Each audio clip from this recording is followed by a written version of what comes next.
para el debate, para el análisis. Bienvenidos Miguel Ángel Sanz de FAPAR. Hola, buenas noches. También Conchita Ibáñez de FECAPA, ¿verdad? FECAPA Aragón, sí. Buenas noches. Jesús Jiménez, del Consejo Escolar de Aragón. No, del ¿verdad? Estado. Del Estado. Eso es. Disculpa, y antiguo inspector de educación. También nos acompaña Jesús Amperiz, docente jubilado, retirado desde hace un tiempo y además con tertulio habitual de micrófono abierto. Siempre que me llamas. Santiago Frago, Amaltea. Bienvenido. Gracias. Perdonadme que además hoy me he apuntado todo porque habitualmente cuando está José Antonio casi siempre, como siempre somos los mismos, no es necesario. José Antonio Puello, presidente de ECOS. Buenas tardes. Bien, ahora sí vamos con el análisis de la propuesta de Vox, el veto parental que ha planteado en las comunidades autónomas en las que gobierna el Partido Popular y Ciudadanos, y además lo ha utilizado como una herramienta para presionar y tal vez no dar luz verde a los presupuestos en determinadas comunidades autónomas. Vamos antes con un poquito de análisis y luego sí que aportaremos algunos datos, algo de información para aquellos que lo necesiten, que lo precisen, aunque seguro que ya a lo largo de la semana ustedes han escuchado hablar de sobra sobre este asunto y información no les faltará, no les hará falta que les ilustre demasiado al respecto.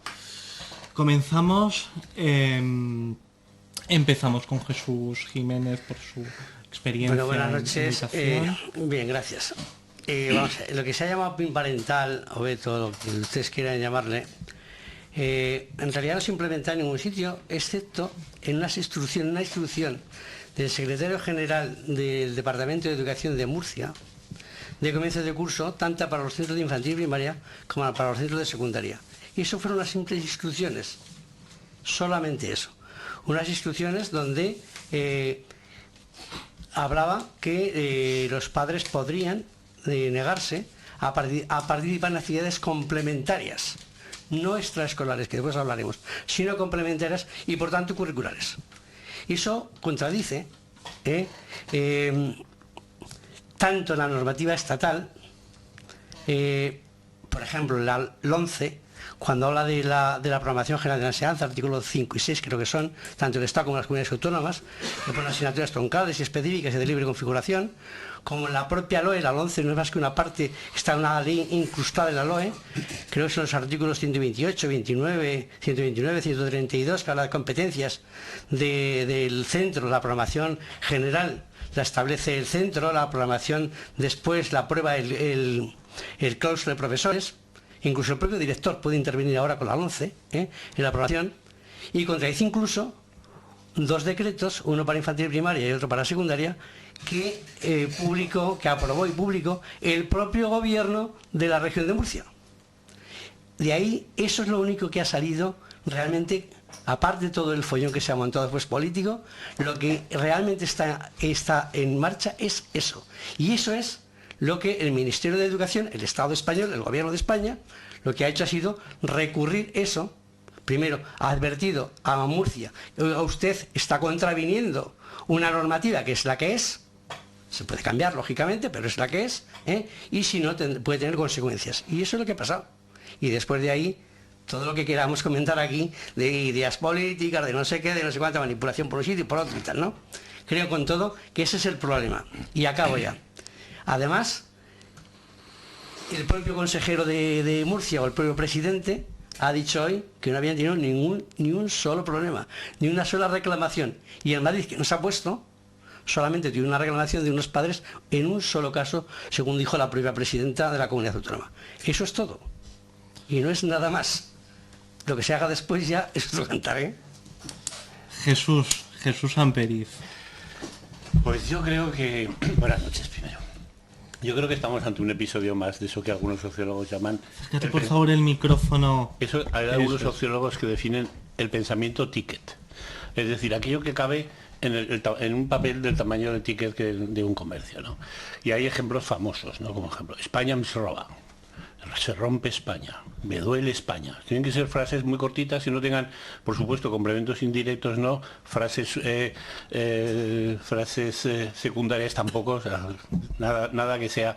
Y de esa manera lo que se consigue es, yo creo que es ir a las vísceras de las personas. Esos mensajes no pueden pasar por el cerebro, porque cualquier proceso racional pues vería que ni España roba, que España no se rompe, aunque haya alguna falla por ahí en la geología que pueda tener algún peligro, y que desde luego los hijos, como has dicho, no pertenecen a los padres, nadie es dueño de las personas, no sé en ningún, por lo menos en los que yo he estado durante 30 y varios años, en ningún centro se ha adoctrinado a nadie, y la experiencia que yo tengo en algunos sitios, muchas veces con Amaltea aquí presente y con otros gabinetes de educación afectivo-sexual. Me gustaría poner el término del afectivo, porque parece que se está genitalizando mucho el diálogo, o sea, se está llevando mucho todo excesivamente al bajo vientre sin pasar por la cabeza, y yo creo que, vamos, mi experiencia ha sido no buena sino excelente. El único problema que hemos podido tener en alguna ocasión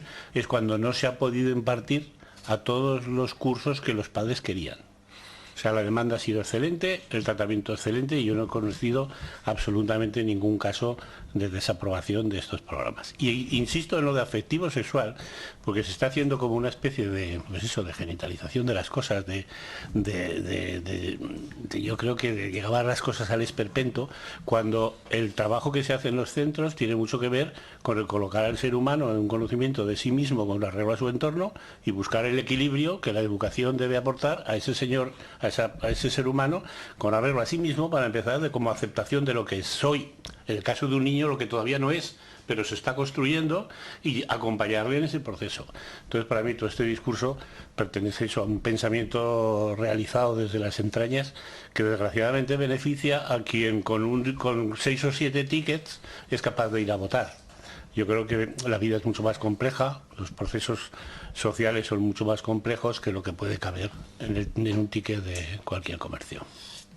Ahora vamos con los padres, los representantes de los padres. Conchita.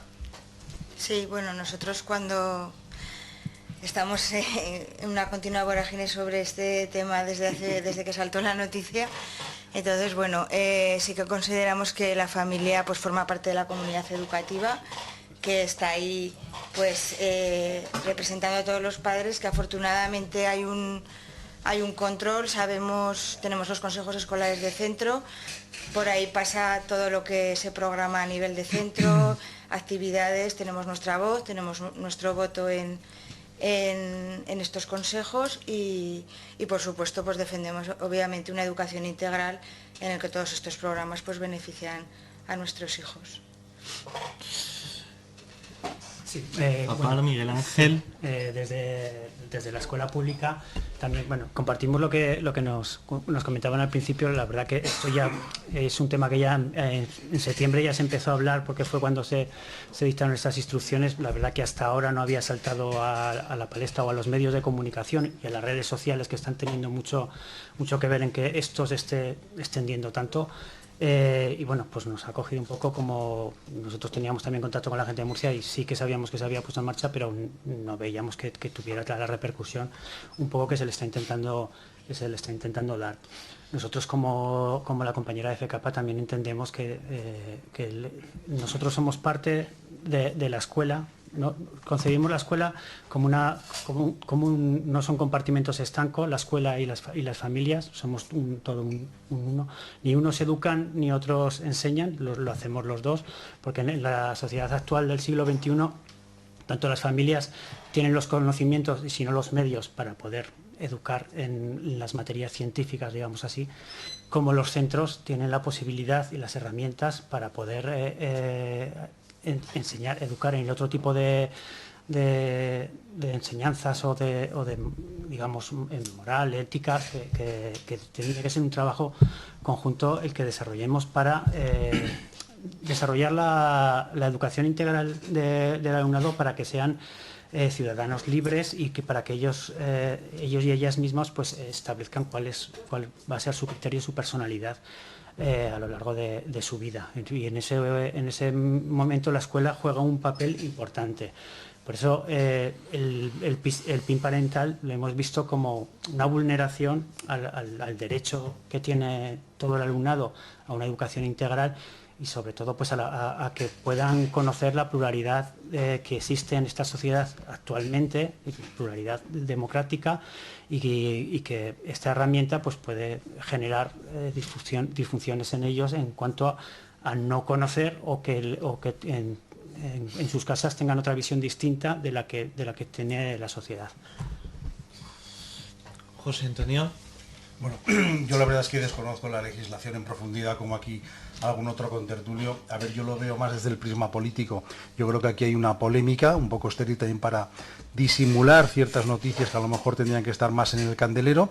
Y aquí hay una polémica creada básicamente por el gobierno, apoyado por Podemos-PSOE, y luego también Vox. Se han quedado descolocados, en este caso PP y Ciudadanos, que están en un sitio, en una tierra de nadie, que tampoco saben muy bien lo que decir, ¿no?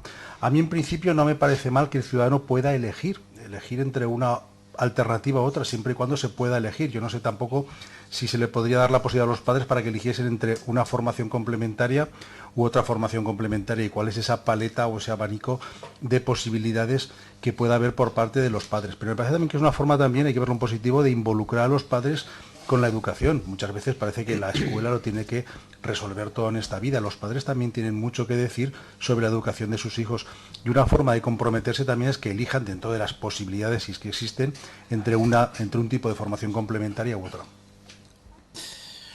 Vamos con la información y luego ya con Amaltea. Información sobre lo que comentábamos, el veto parental planteado por Vox en aquellas comunidades autónomas gobernadas por Partido Popular y Ciudadanos.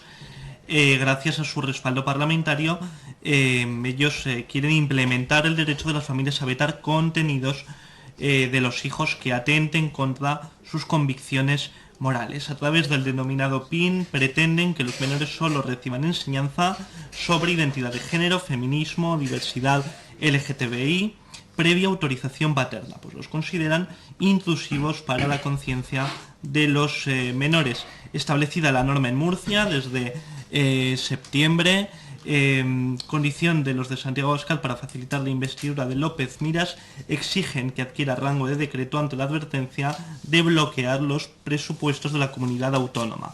En Madrid y Andalucía exigen instaurarlo para dar luz verde a las cuentas del presente ejercicio, y Ciudadanos lo rechaza. El Ministerio de Educación recurrirá a los tribunales la decisión amparándose en el 27º artículo de la Constitución, la Ley de Educación, y en sintonía con la Convención sobre los Derechos del Niño, la Declaración Universal de los Derechos Humanos y el Memorándum contra el racismo y la intolerancia. Alegan que los derechos del niño a recibir una educación diseñada por el personal docente prevalece sobre las convicciones de los progenitores. La Dirección Nacional del Partido Popular agrega que los contenidos relacionados con los valores de la igualdad y la diversidad son controvertidos y es mejor que los determinen las familias. El presidente Pablo Casado comparaba al gobierno con la dictadura de Cuba a raíz de las declaraciones expuestas por Isabel Celaá. La ministra de Educación afirmó que los hijos no eran propiedad de los progenitores. Vamos con Amaltea, muchos años de experiencia, ¿verdad? 30 años de experiencia.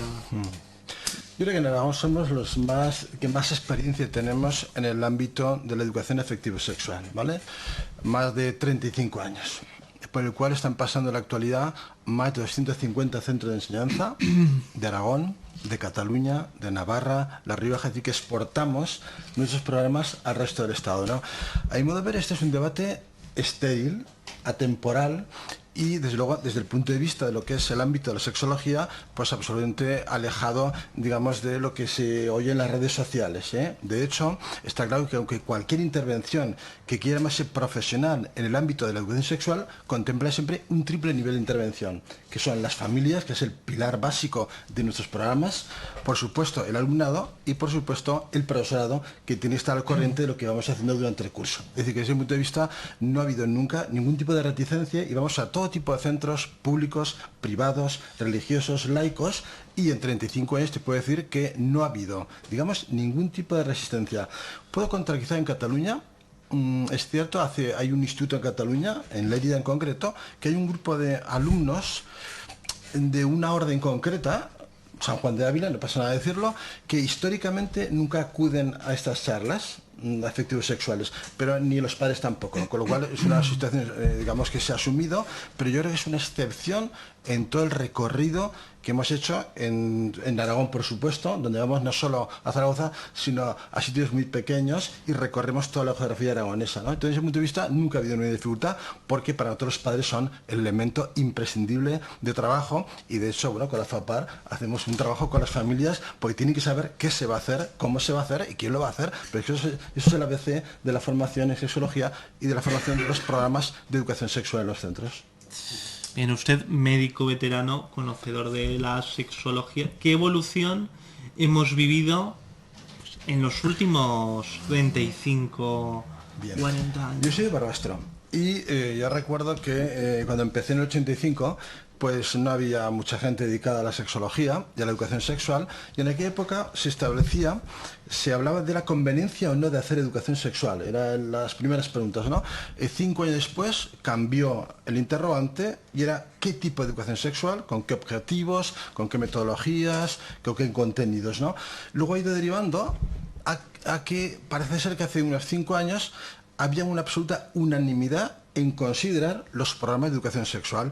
A mí estas unanimidades, francamente, nunca me han gustado, porque tras las unanimidades se esconden trampas. Trampas que son, por ejemplo, sí, haremos educación sexual, pero la que nos dé la gana. Claro, si uno hace lo que le da la gana, pues obviamente estamos hablando de cosas diferentes, ¿no? Yo creo que hay que contemplar los programas desde un punto de vista científico y profesional. Hoy en la actualidad, la sexología es una formación en posgrado, hay másteres oficiales en sexología, Amaltea interviene activamente en uno de ellos, ¿vale? Y son ya, pues hoy estamos, yo creo que en la mejor generación de profesionales de la historia, porque la sexología ha llegado a la universidad. Entonces yo creo que cualquier familia en general tiene que estar, digamos, tranquila, porque además cuando se haga un programa van a ver a las familias y de alguna manera dan el visto bueno, porque de hecho son las que más demandan estos programas. Es decir, es una demanda, yo creo, es una necesidad sentida por la mayoría de AMPAs y de APIMAs que hay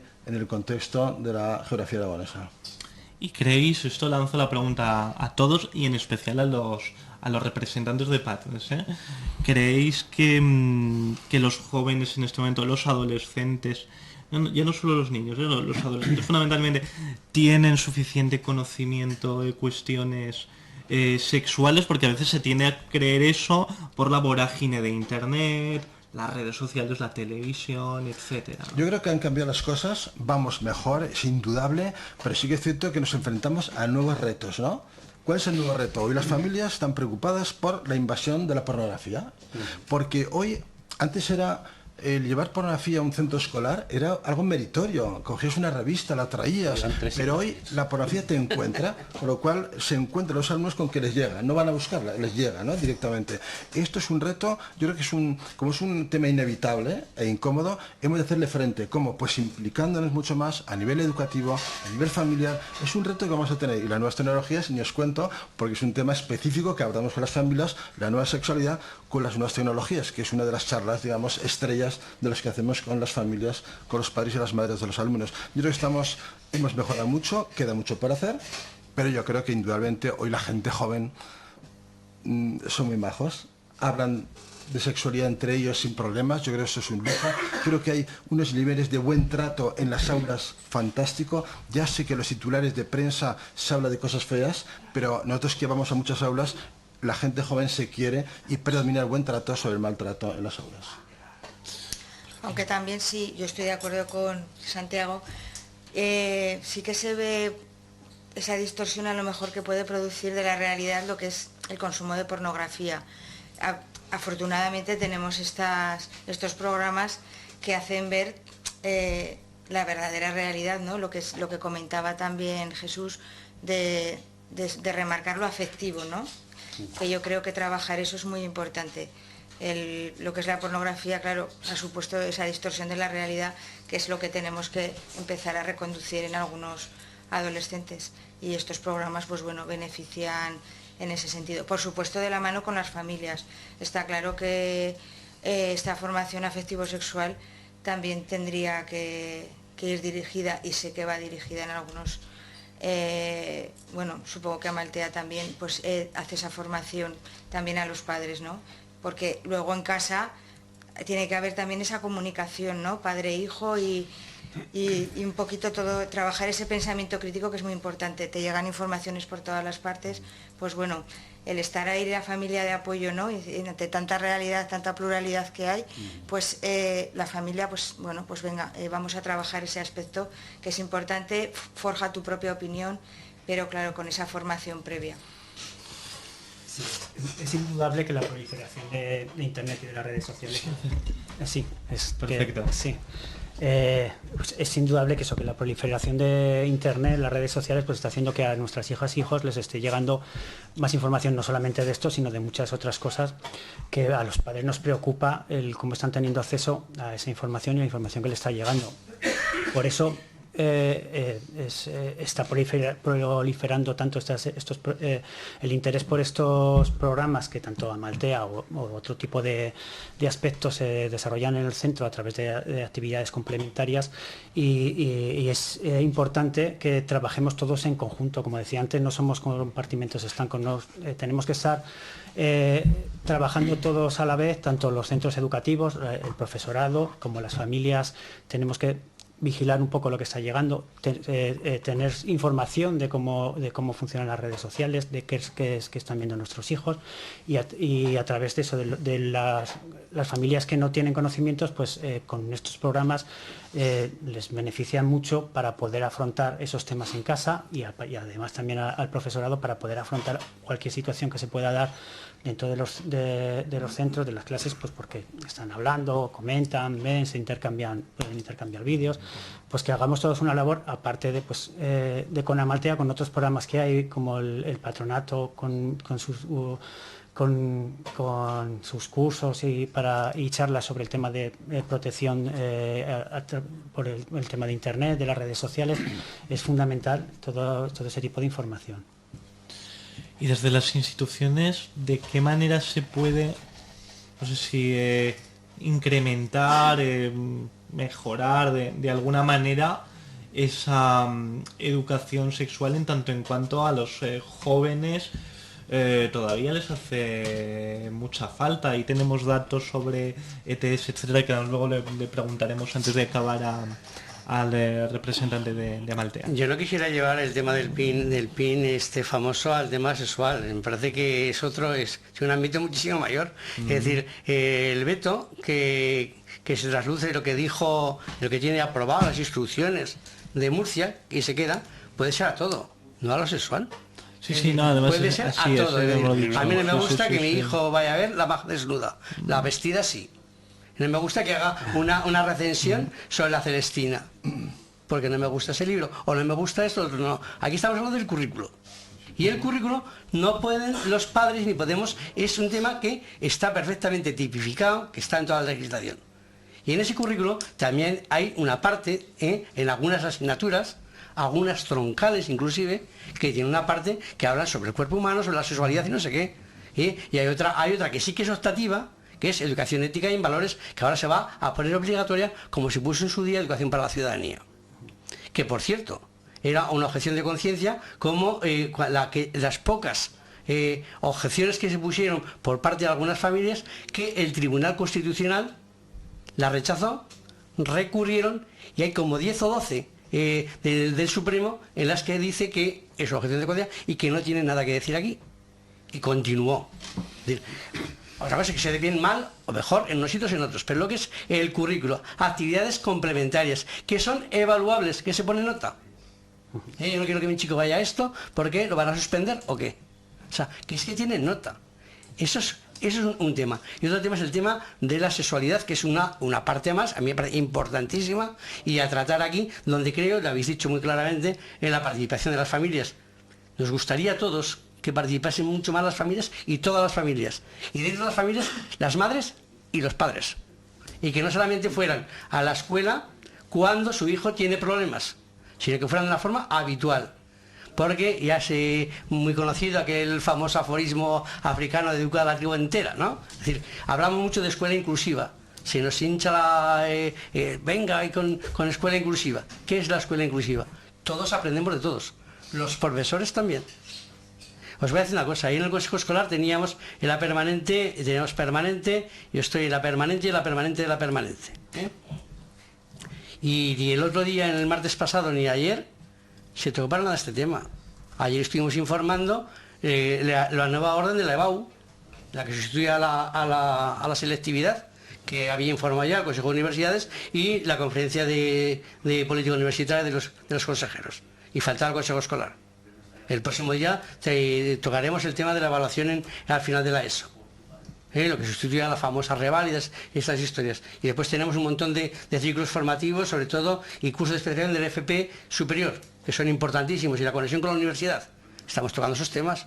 Este otro tema lo hemos puesto, bueno, es un tema muy accidental, que se ha hecho mucho por los medios de comunicación, por un tema que me parece muy grave también, que ha salido así de rondón, pero que quiero también.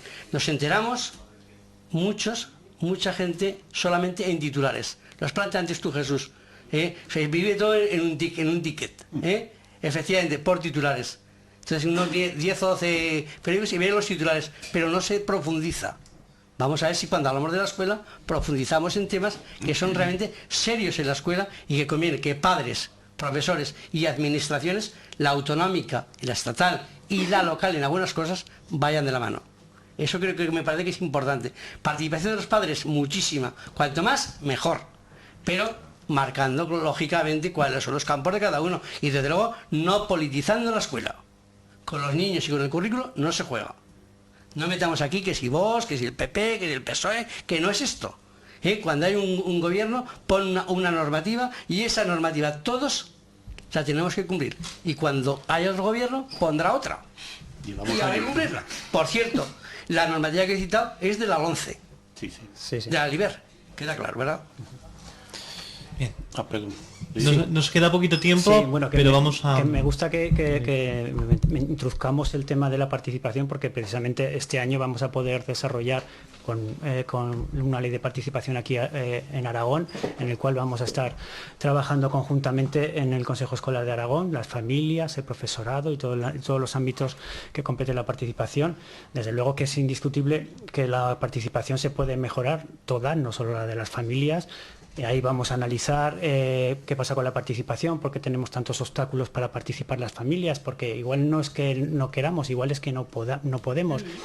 Y ahí va a ser importante que todo eso lo pongamos a la luz para poder mejorar lo que es la participación de la familia. Yo en todo este debate del PIN parental, lo que estaba oyendo es que las familias tienen que poder decidir sobre hoy es este tipo de educación, mañana será, no sé, lo que se les pueda ocurrir, pero las familias ya participamos, es algo que parece que se olvida. Nosotros estamos en los consejos escolares de los centros, estamos en las asociaciones de madres y padres organizados, participamos en los programas que se hacen en la PGA de los centros, nosotros por cierto, a los padres se os quitó la potestad en la 11 en el Consejo Escolar a aprobar la programación del centro, que desapareció, y que si sale adelante la nueva ley que ha prometido el gobierno, volverá a aparecer como una de las atribuciones del Consejo Escolar. Sí, aunque todos sabemos que aquí en Aragón pues ha seguido funcionando igual que se funcionaba hasta entonces y que seguimos teniendo ese papel, pero sí que desde las familias vemos que hay obstáculos y son los que intentaremos un poco en esta ley pues echar abajo para que la participación sea mayor. Que yo espero ver cómo podemos medir la participación, porque yo veo en las AMPAs a gente, tenemos trato con ellas y ellos y vemos que sí que hay mucha gente participando, igual no toda la que nos gustaría, pero hay mucha gente, y entonces a ver si con todo este proceso podemos mejorarlo.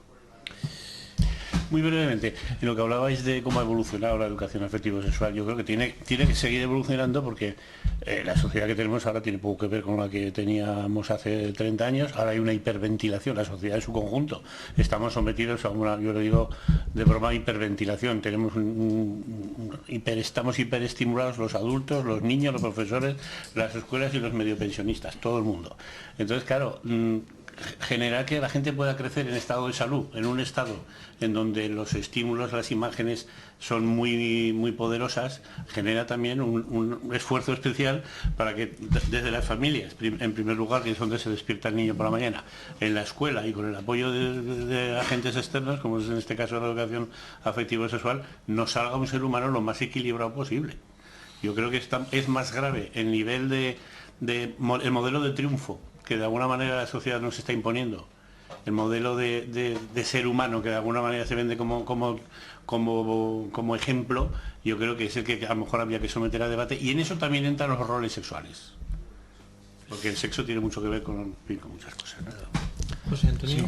Hombre, a mí sí que me gustaría decir que en los debates educativos, que yo he participado en varios, tanto en esta televisión como en la televisión aragonesa, no se debaten temas de calado. Es decir, aquí el que salgamos con una mala nota en el informe PISA, el que los chavales de este país tengan una mala comprensión lectora o sean flojos en matemáticas, eso casi nunca se habla. Se habla del menú escolar, de que pesan mucho los libros en la mochila. Oiga, habrá que hablar alguna vez de la calidad en la enseñanza. Yo aquí creo que este país adolece de un gran pacto de Estado con los grandes partidos políticos para que se pongan de una vez de acuerdo, para que haya un común denominador y se camine todos en un mismo sentido. Y dicho esto, unanimidad en lo fundamental, también tiene que haber diversidad en lo accesorio. Es decir, yo tengo 52 años, yo recuerdo que se podía elegir entre religión y ética. Y ahora bien, pero que nadie se ha escandalizado porque los padres, entiendo, en aquel entonces elegían entre un camino u otro, o a lo mejor también hay muchas variantes dentro de los estudios, ¿no? Podemos elegir entre ciencias y letras, y dentro de cada uno de estos menús escolares teníamos también una serie de asignaturas para elegir. Yo creo que también es bueno que, ya que la educación es obligatoria, también puedan los padres tener algo que decir y que decidir sobre sus hijos. Bien. Y bueno, para cerrar. Bueno, Santiago. yo cerraré con lo siguiente. Yo creo que hablamos de educación, pero os puedo decir que es cierto que trabajamos con alumnado, con familias, pero tampoco hay que olvidar que trabajamos con gente mayor de 65 años, que hacen programas de educación sexual inéditos.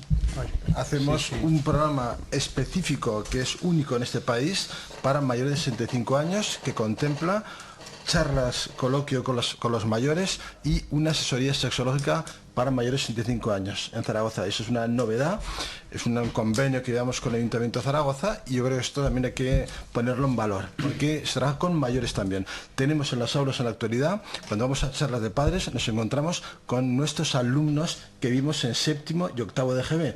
Y hombre, cuando yo me encuentro con una madre 35, 40 años y me dice, sí, recuerdo que en el Alto Aragón de Barrastro me diste charlas, digo, ¿y qué queda de aquello, no? Y digo, ¿qué queda, no? Y dice, oye, tengo un buen recuerdo. Bueno, pues yo creo que ese es el objetivo, que la gente joven tenga buenos recuerdos, ¿no?, en relación a aquellos programas que en su momento tuvieron que ver con el ámbito afectivo y sexual. Pues muchísimas gracias a todos por haber venido. Os emplazo, de verdad, en otra ocasión próximamente, a abordar las cuestiones educativas de una forma más amplia y durante más tiempo. Además, hemos hecho varias veces en este programa especiales dedicados a la educación. Hoy no ha sido el caso, pero la verdad que lo haremos próximamente. Gracias a todos por venir, a ustedes por estar ahí. Unos breves